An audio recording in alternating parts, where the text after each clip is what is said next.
disse isso para ele hoje, do que ele irá se tornar lá na frente, eu não tenho dúvidas disso. Certo? Então eu quero que vocês recebam com muita alegria ele, meu amigo Davi Coelho!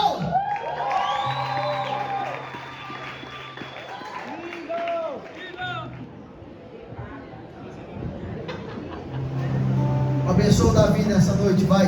Abre a tua boca e abençoa o Davi. Senhor, te entrega a vida do Davi. Esse lugar, nessa noite, Senhor, usa o teu filho. Que é a tua casa, Senhor. E o filho, ele se sente bem em casa. Então está aqui o teu filho, Senhor. Usa ele nessa noite poderosamente. Fala conosco através da vida dele. Que tu cresça nessa noite e o homem possa diminuir nesse lugar, Senhor. Nada é mais importante do que a tua voz nesse momento. Nada é mais importante, Senhor, do que a tua presença nesse lugar, Pai. Fala conosco nessa noite, em nome de Jesus.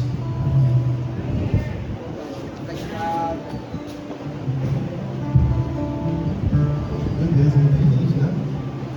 Amém. Gente, queria honrar primeiramente a Deus, os líderes, obrigado pelo convite, pela oportunidade. E é um privilégio poder falar um pouco do que Deus tem mostrado ao meu coração. Tem aquele tipo de gente que é os pregadores, né? Que qualquer versículozinho ele consegue fazer uma pregação. Eu não sou esse tipo de gente. Eu consigo falar aquilo que Deus tem falado comigo. Eu só sei falar aquilo que Deus tem ministrado comigo. Então, o que eu vou falar aqui hoje é nada mais além do que aquilo que Ele tem falado no meu coração, aquilo que Ele tem me cobrado, aquilo que Ele tem me exigido. E para falar sobre isso que Ele tem comunicado ao meu coração, eu queria que vocês abrissem a Bíblia em Salmo 51.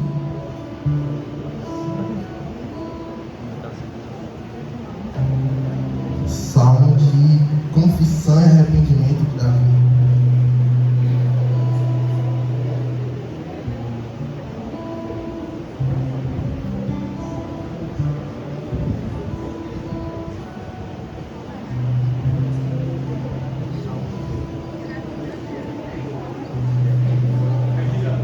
Salmo 51.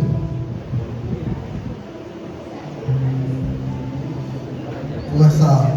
Vamos ler o Salmo todo. Não sei se você lê a Bíblia em casa hoje, se tiver lido um capítulozinho aí. Já pode anotar aí no outro dia. Compadece-te de mim, ó Deus, segundo a tua benignidade e segundo a multidão das tuas misericórdias. Apaga as minhas transgressões. Lava-me completamente da minha iniquidade e purifica-me do meu pecado. Pois eu conheço as minhas transgressões e o meu pecado está sempre diante de mim. Peguei contra ti somente fiz o que é mal perante os teus olhos, de maneira que serás tido por justos no teu falar e puro no teu julgar. Eu nasci na iniquidade e em pecado me concebeu minha mãe. E eis que te compraste na verdade no íntimo, e no recôndito me fazes conhecer a sabedoria. Purifica-me como sopo, e ficarei limpo. Lava-me e ficarei mais alto do que a neve. Faz-me ouvir júbilos e alegria, para que exultem os ossos que me esmagastes. Esconde o rosto dos meus pecados, e apaga todas as minhas iniquidades. Cria em mim, ó Deus, um coração puro, e renova em mim um espírito inabalável. Não me repulses da tua presença, nem me retires o teu espírito. Restitui-me a alegria da tua salvação, e sustenta-me como um espírito voluntário. Então, ensinarei aos transgressores os teus caminhos, os pecadores se converterão a ti. Livra-me dos crimes de sangue, ó Deus, Deus da minha salvação. A minha língua exaltará a tua justiça. Abre-se os meus lábios e a minha boca manifestará os teus louvores. Pois não te comprases em sacrifícios, do contrário te diria. E não te agrada de holocaustos. Sacrifícios agradáveis a Deus são um espírito quebrantado, um coração compungido e contrito não desprezarás, ó Deus. Faze-me em Sião segundo a tua vontade, e edifica os muros de Jerusalém. Então te agradará do sacrifício de justiça dos holocaustos e das ofertas queimadas, e sobre o teu altar se oferecerão novilhos. Esse é um salmo até lindo, um dos salmos mais conhecidos da Bíblia, o Salmo de Davi. O salmo que Davi faz após ser apontado. Após ser apontado, ele escreve esse salmo. Mas quem foi Davi? Davi ele foi esse pecador ordinário? Não. Davi foi um homem que Deus chamou para trazer de volta as suas vontades sobre Israel. Israel estava entre dois pensamentos no governo de Saul. E chegou Davi para que Davi, a partir de então, começasse a levar o povo de Israel unicamente para os caminhos de Deus. Para que a partir daí, unicamente, o povo de Deus estabelecesse Deus como centro. E não mais ficasse em dois pensamentos como estava na época de Saul. Para isso Davi foi estabelecido rei. Para isso Davi foi estabelecido rei em Israel. Trazer de volta a presença de Deus. Trazer de volta a arca que já fazia 40 anos que não estava em Israel. Foi para isso que Davi foi consagrado rei. Só que em algum momento o foco de Davi foi desviado. Em algum momento o foco de Davi deixou de ser o rei. Em algum momento as cegueiras da vida, as coisas da vida deixaram Davi se perder no meio da caminhada. Fizeram Davi perder o foco. E a partir daí, Davi pecou. A partir daí, Davi cometeu o pecado que culminou nesse salmo. Davi, enquanto o seu povo estava na guerra, Davi estava no palácio. Davi estava no palácio, o povo guerreando. E quando ele estava no palácio, essa história lá em 2 Samuel 11, se não me engano, diz essa história. Enquanto Davi estava no palácio, o seu povo estava guerreando. E Davi viu Betseba tomando banho, a desejou no seu coração e teve relações com ela. E essa prática de Davi até então, ok. Só que aí aconteceu um detalhe. Ela engravidou. E Davi ficou desesperado. Davi ficou, e agora o que é que eu faço na minha vida? Porque Davi era um homem que estava lá com o status de rei, o rei que Deus trouxe, o rei que Deus mandou. Davi estava carregado desse status. E de repente, esse rei que foi chamado para trazer de volta a glória de Deus, se encontrava em pecado. Esse rei que era tido, como é que eu posso falar? Ele era honrado por muitos, admirado por todos. Esse rei agora se encontrava em pecado. E nisso que esse rei se encontrava em pecado, ele ficou desesperado. E agora? Imagina nós que somos bem vistos, sei lá, por alguma dúzia de pessoas. Imagina nós que estamos aqui, sei lá, servindo todos os dias na igreja. Imagina nós que, sei lá, às vezes cantamos, às vezes batendo foto, às vezes pregamos. Imagina, o pecado de Davi ia ser exposto. E nessa que o pecado de Davi ia ser exposto, ele podia ter pensado, pequei contra o meu Deus, pequei contra o meu Senhor, pequei contra aquele que me fez chegar até aqui. Não foi esse pensamento de Davi. Davi pensou que as pessoas vão pensar de mim. Davi em nenhum momento se arrependeu do seu pecado diante de Deus. Ele pensou que as pessoas vão olhar para mim. Isso acontece porque muitas vezes nós mesmos, assim como Davi, tiramos nossos olhos de Deus e colocamos nossos olhos para as pessoas. E por nós fazermos isso, muitas vezes nós nos perdemos naquilo que é a vontade de Deus para nós. Nós nos perdemos naquilo que é a vontade de Deus para nós, porque nós pensamos, o que é que vão pensar de mim? E é o tempo de nós voltarmos a pensar o que é que Deus tem pensado de mim. É tempo de nós voltarmos a refletir o que é que Deus tem pensado de mim. O que é que Deus tem pensado de mim no trabalho? O que é que Deus tem pensado de mim na faculdade, no colégio? O que é que Deus tem pensado de mim na minha rua, na minha casa? Deus tem se agradado do que tem visto. agradado das nossas atitudes.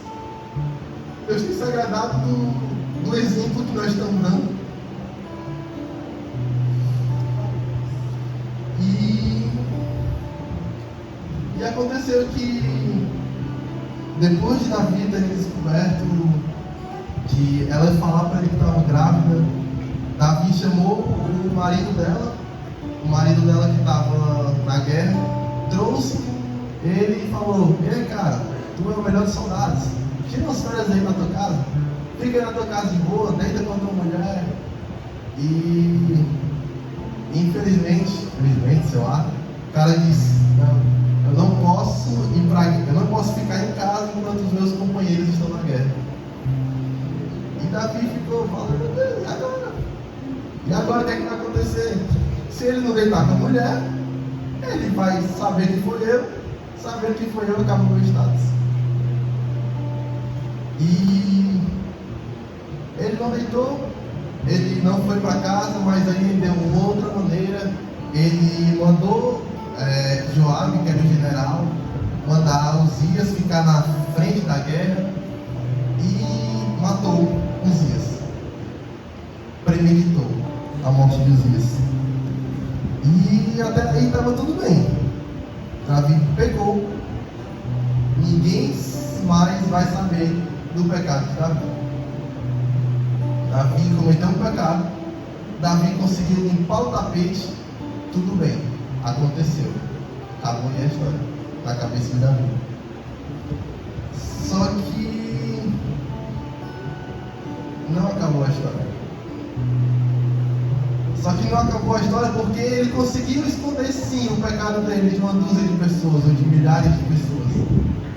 Mas ele não conseguiu esconder o que ele tinha feito diante de Deus. Ele não conseguiu esconder aquilo que ele tinha feito de Deus. Ele conseguiu sim ficar bem visto durante alguns dias, algumas semanas, meses, sei lá, diante da sociedade. Mas ele não conseguiu esconder de Deus aquilo que ele tinha feito. Ele não conseguiu esconder do seu Criador aquilo que ele tinha feito. E nós, da mesma forma, nós conseguimos esconder de muitas pessoas aquilo que nós temos feito. Eu sou uma prova viva disso. Vivi a minha adolescência na igreja, fazendo peças, servindo, e a minha vida não era muito legal não, digamos assim. Eu digo uma coisa sem medo: a coisa mais fácil é conseguir enganar crente. A coisa mais fácil é conseguir ter duas vidas. A coisa mais fácil que tem é a gente fingir uma coisa aqui e ser outra. A coisa mais fácil que tem é a gente viver uma hipocrisia. É fácil demais. É fácil demais. Falo isso com experiência. É fácil. É fácil todo mundo lhe admirar e você ter uma vida impura. É fácil todo mundo olhar para você pelo seu serviço, por quem você é, e você ter uma vida impura. É fácil. Eu fiz isso. Voltando para o texto, a gente muitas vezes a gente olha para isso que Davi fez e fala: mas o meu pecado é diferente da minha, né? Eu não adulterei e nem matei ninguém. Eu não adulterei e nem matei ninguém. Se eu não adulterei e nem matei ninguém, eu não vou subir quinta-feira, porque é isso. É isso que faz o pessoal subir quinta-feira, o pessoal adulterar. Então, se eu não fiz isso, tudo bem. Só que nós temos nossos pecados. Nós, infelizmente, temos lutado contra nossos pecados. E esse pecado que nos tem afligido, esse pecado que nós temos lutado e muitas vezes perdido, será que isso tem causado em nós o que causou em Davi? Será que o nosso pecado, que muitas vezes nós temos cometido, tem causado algum remorso em nós? Ou nós já nos acostumamos a vir para a igreja na quarta e voltar para casa e voltar para a pornografia?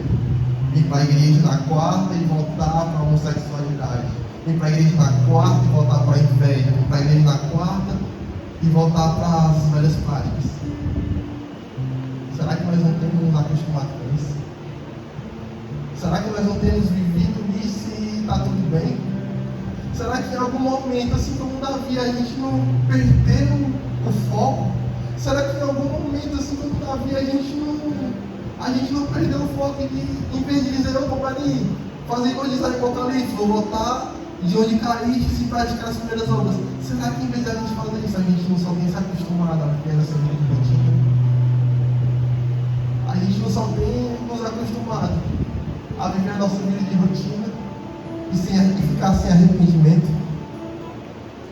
Deus tem me constrangido. Deus tem me constrangido muito. Deus tem me constrangido muito que não dá mais para mim viver a vida que eu tenho vivido. Não dá mais para a gente continuar, igreja, caindo nas mesmas coisas. Não dá mais para a gente passar anos continuando caindo na inveja, anos continuando caindo na fofoca, anos continuando no seu pecado que você sabe que você carrega. Talvez não vá ter nenhum Natan aqui que vai expor para todo mundo o seu pecado. Mas imagine se tivesse um que iria expor para todo mundo o seu pecado. Imagine se todo mundo soubesse o seu pecado. Isso para até causar uma sensação ruim. Porque quando eu pensava que eu estava numa oração, que estava com aleluia, e podia revelar meu pecado, eu ficava todo mundo tremendo. Isso pode até lhe causar uma sensação ruim. Mas a sensação pior que deveria causar é a certeza que Deus sabe os nossos pecados. A sensação pior que deveria causar é a certeza que Deus sabe os nossos pecados. Deus sabe dos meus pecados. Deus sabe do ego que muitas vezes me sufoca. Deus sabe do meu orgulho que muitas vezes extrapola a minha cabeça. Deus sabe dos pensamentos impuros que às vezes eu tenho. Mas o que nós temos feito em relação aos nossos pecados? O que nós temos feito em relação aos nossos erros? O que nós temos feito? Nós estamos com o coração arrependido. Será que nós estamos com o coração arrependido? Nós só estamos querendo disfarçar o que estamos vivendo? Será que nós temos nos arrependido para ficar em paz com Deus? Ou nós só queremos ficar de boa para todo mundo? Ficar bem visto para todo mundo?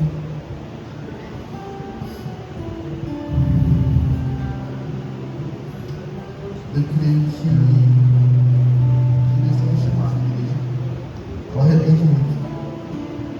Eu creio que Deus tem me chamado a alguns a arrepender dos menores dos nossos pecados. Deus tem nos chamado a viver uma vida de santidade, uma vida íntegra. Deus tem nos chamado a viver uma vida de arrependimento constante. Porque eu creio no derramar do Espírito. Eu creio no derramar do Espírito de Deus. Eu tenho buscado por um derramar de Deus sobre a minha vida. Eu tenho buscado sobre um derramar de Deus na vida da minha igreja. E eu creio que esse derramar vai vir quando nós, como igreja, nos arrependemos dos nossos pecados. Como diz em 2 Crônicas, então eu ouvirei dos céus, perdoarei os seus pecados e sararei a vossa terra. Estarão abertos meus olhos e atentos meus ouvidos à oração que se fizer neste lugar. Deus nos chama para ter um coração arrependido. Deus nos chama para ter um coração arrependido. Um coração que se arrependa. Um coração que não se contente mais em viver uma vida comum, em viver uma vida ordinária. Deus nos chama hoje para viver uma vida de arrependimento pleno. Aleluia! Deus nos chama hoje para vivermos uma vida de arrependimento pleno. Obrigada, Jesus. É isso que Deus tem nos chamado. E Davi e Natan, profeta de Deus, chegam para Davi quando Davi menos espera e expõe o seu pecado. Expõe o pecado dele, expõe tudo que ele fez Se vocês quiserem ler, está lá em 2 Samuel 11 ou 12. E em meio a esse de frente para a parede que Davi se meteu, Davi agora reconhece que ele pecou diante de Deus. Davi agora ele vai reconhecer que o que ele fez tinha um peso, porque tinha atingido aquele que o chamou. Davi agora ele vai reconhecer que o pecado dele não só iria tirar o status dele se todo mundo visse. Davi agora ia perceber que o pecado dele não foi só algo que ele teve, sei lá, que matar mais uma pessoa. Davi agora percebeu que o pecado dele foi contra Deus. Davi agora percebeu que o pecado dele foi contra Deus. E Davi, pela primeira vez agora, ele consegue olhar para si e olhar para Deus somente. Davi agora não está mais preocupado com as pessoas. Davi agora não está mais preocupado com aquilo que vão pensar dele, porque ele entendeu que o pecado dele foi contra Deus. Aleluia! Então que nós viemos entender, assim como Davi, que os nossos pecados não são contra pessoas, mas que nós pecamos contra Deus. Nós pecamos contra um Deus santo. Nós pecamos contra um Deus perfeito. Nós pecamos contra um Deus puro. É contra esse Deus que nós temos pecado. É contra esse Deus que nós temos vacilado.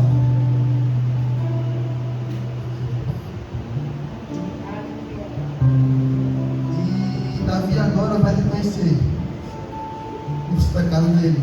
E ele começa o salmo falando: compadece-te de mim, ó Deus, segundo a tua benignidade e segundo as tuas misericórdias, apaga as minhas transgressões, lava-me completamente da minha iniquidade e purifica-me do meu pecado.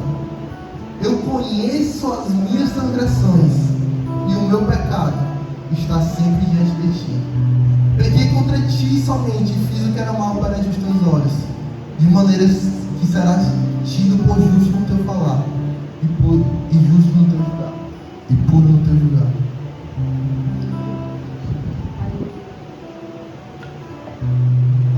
Davi, agora, ele volta os seus olhos para Deus. Davi, ele volta os seus olhos para Deus e aí começa um clamor na vida de Davi que até então não existia. Davi começa um clamor que até então ele não tinha, que é: compadece-te de mim, ó Deus. Davi agora ele passou de uma pessoa que não estava mais prestando atenção em Deus, para uma pessoa que: Deus, eu necessito da tua misericórdia. Deus, eu necessito da tua bondade. Deus, eu necessito do teu perdão. O pecado de Davi constrangeu Davi. Deus o constrangeu e agora ele parou para pensar: Deus, eu preciso do teu perdão. Deus, eu preciso da tua misericórdia. E que nós viemos ter o mesmo pensamento que houve Davi. Deus, nos perdoa. Deus, nós precisamos do teu perdão. Deus, nós precisamos da tua misericórdia. Deus, nós precisamos do teu perdão.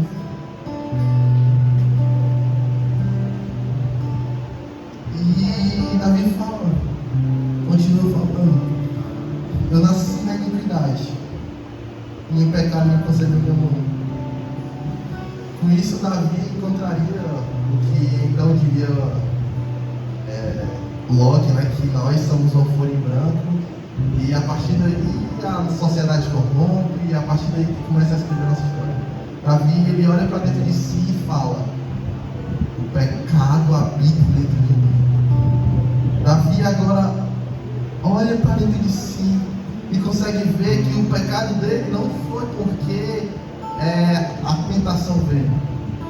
Davi agora consegue olhar para dentro de si e ver: não foi porque tinha uma mulher exposta lá, foi por isso que eu pequei. Não foi por causa de uma situação, não foi por causa de uma tentação, foi porque o pecado habita dentro de mim. Em pecado fui gerado.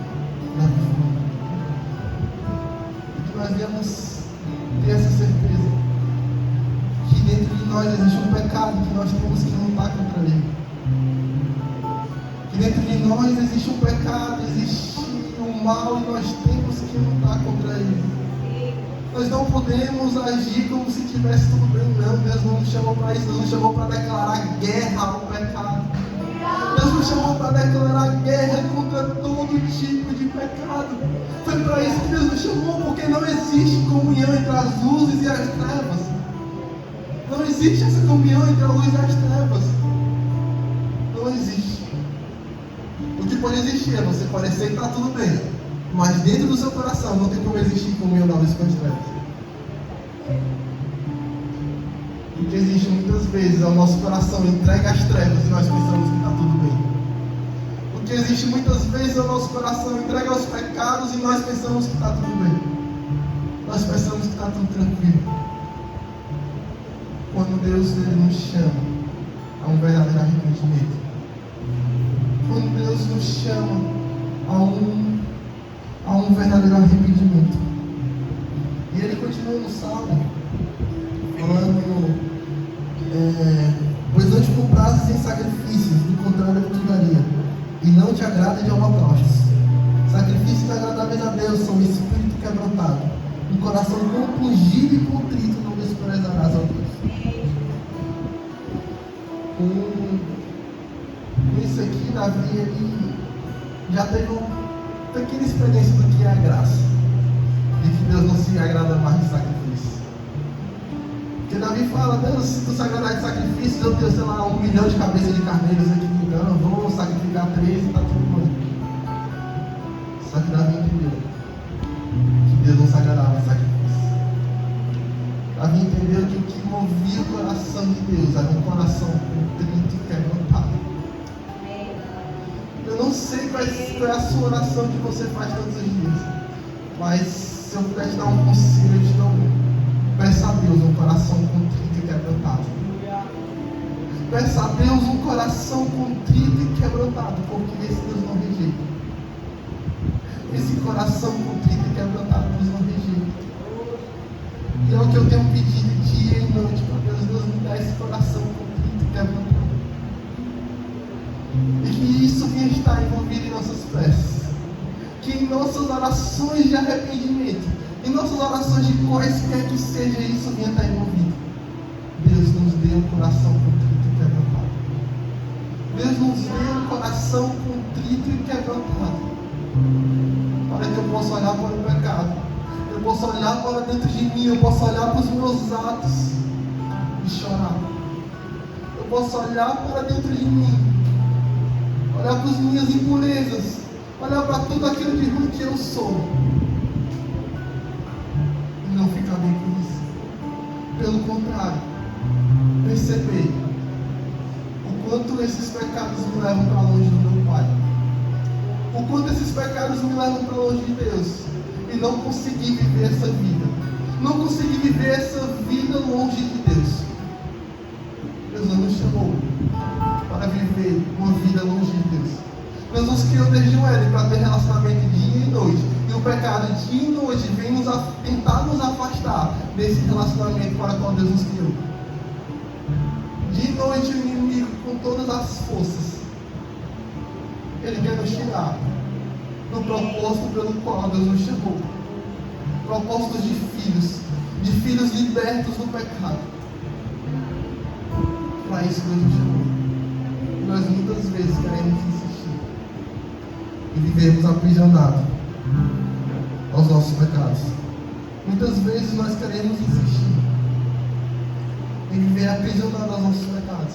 Mas Jesus falou, se o Filho nos libertar, verdadeiramente seremos. Então, nós devemos olhar para o sacrifício de Jesus e ver, somos livres do pecado. Que nós possamos olhar para o sacrifício de Jesus e dizer, o pecado não tem mais domínio sobre mim. Que nós devemos olhar para o sacrifício de Jesus e ver, não, o pecado não tem mais domínio sobre mim. E que nós venhamos a nos arrepender dos nossos pecados. Porque o Cristo já foi crucificado pelos nossos pecados. Nós não precisamos mais crucificar cordeiro. Nós não precisamos mais sacrificar bois.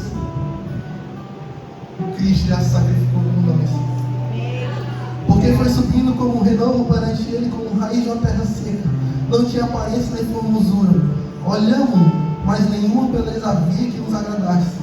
Era desprezado e mais rejeitado dos homens, homens de dores, que sabem o que é padecer, como um de quem os homens escondem o rosto, era desprezado, e dele não fizemos caso. Certamente ele tomou sobre si as nossas enfermidades e as nossas dores levou sobre si.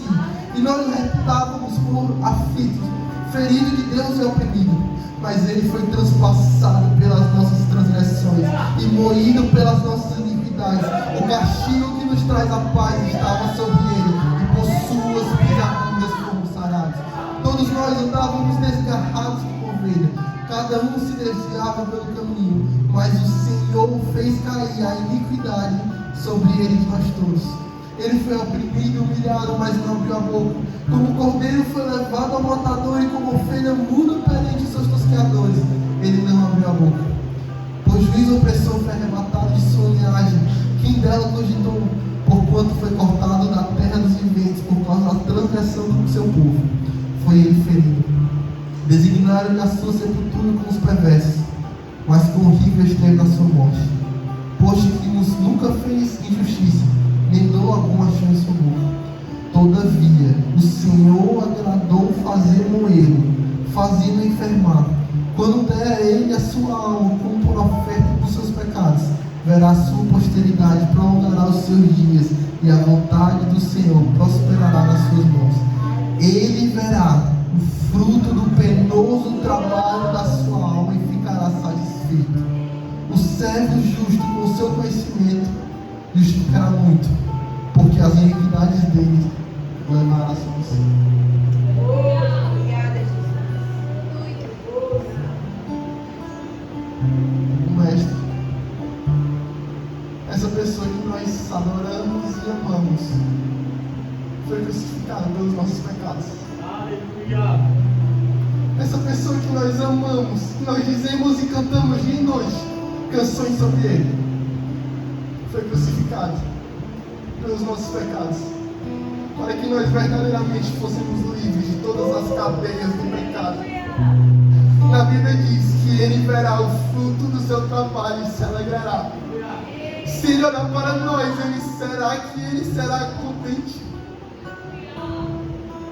Será que quando ele olhar para nós, ele ficará contente do que ele tem visto? Será que quando ele olha para dentro dos nossos corações, ele ficará alegre daquilo que nós temos carregado? Ele se alegrará de nós? Aleluia. Será que o Cristo, o Filho de Deus, que não usou por usurpação ser igual a Deus, mas antes a si mesmo se aniquilou, tornando-se obediente até a morte, morte de cruz? Será que esse Deus tem se agradado do que ele tem visto? Irmãos, quando eu olho para Deus, quando eu olho para o seu sacrifício, eu fico dizendo, tem certeza, Deus, que foi por minha causa? Tem certeza que foi por minha causa? E esse amor que eu quero entender todos os dias da minha vida. Esse amor que eu não mereço, que eu quero entender todos os dias da minha vida. Eu quero buscar compreender esse amor todos os dias da minha vida. Porque eu não mereço esse amor. Eu não mereço essa crucificação que ele fez por mim. Eu não mereço esse sacrifício dele por mim, não.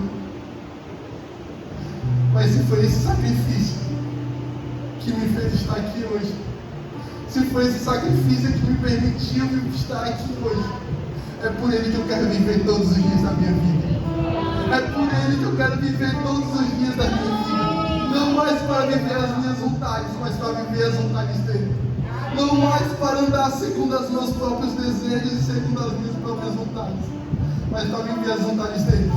E tem sido difícil. Tem sido difícil renunciar aquilo que ele quer que eu renuncie.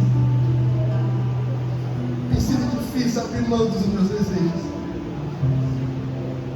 É difícil abrir mão das nossas vontades. É difícil abrir mão daquilo que almejamos, e daquilo que queremos, e daquilo que amamos. Mas vale a pena. Porque Ele verá o fruto do seu trabalho e se alegrará. E tudo que eu quero hoje é agradar esse Deus. E tudo que eu quero hoje é honrar esse sacrifício de Jesus. Tudo que eu quero hoje é honrar esse sacrifício de Jesus por mim. Isso muitas vezes com os meus pecados eu não tenho alcançado o êxito disso. O que eu quero hoje? Tudo que eu quero hoje é me arrepender.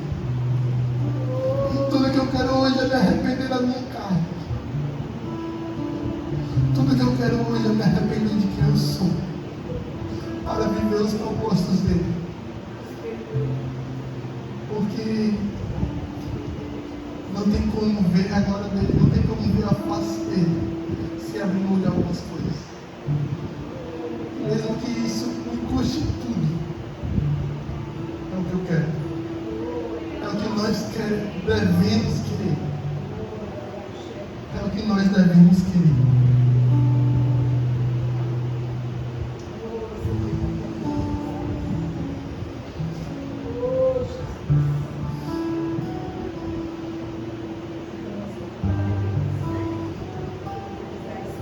Ainda assim, agora mesmo diz o Senhor: convertei-vos a mim de todo o vosso coração, isso com jejum, isso com choro e com pranto.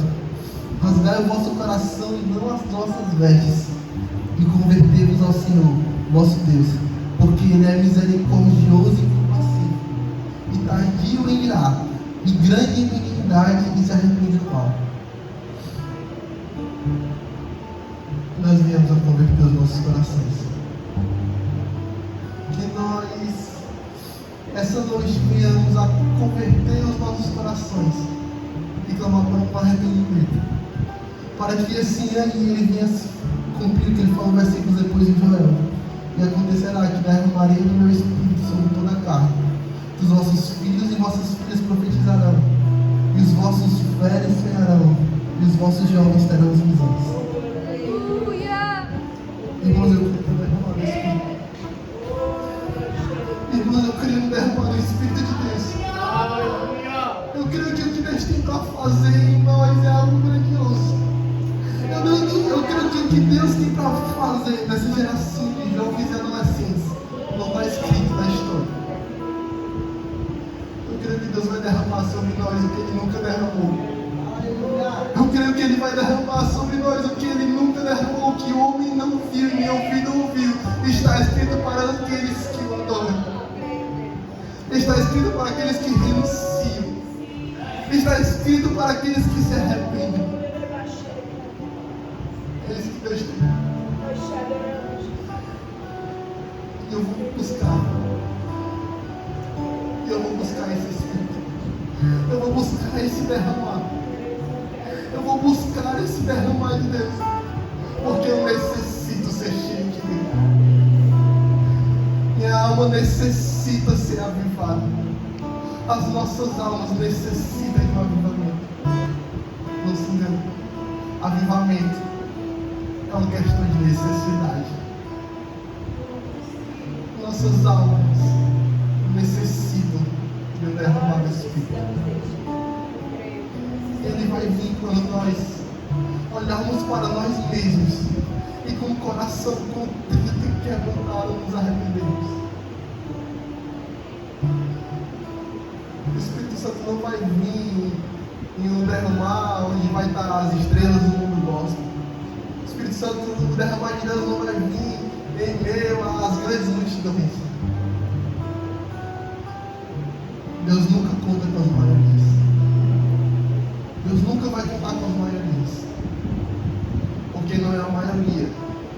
Nunca serão as maiorias que irão renunciar ao pecado. Nunca irão ser as maiorias que irão olhar para dentro de si e irão se arrepender verdadeiramente. Então, que hoje, se Deus olhar para nós, que hoje se Deus olhar para nós, Ele vinha ver uma geração de jovens que estão arrependidas, uma geração de jovens que busca a face de Deus, que busca a Deus com o coração contrito, que busca a Deus com o coração quebrantado, que busca a Deus com lágrimas.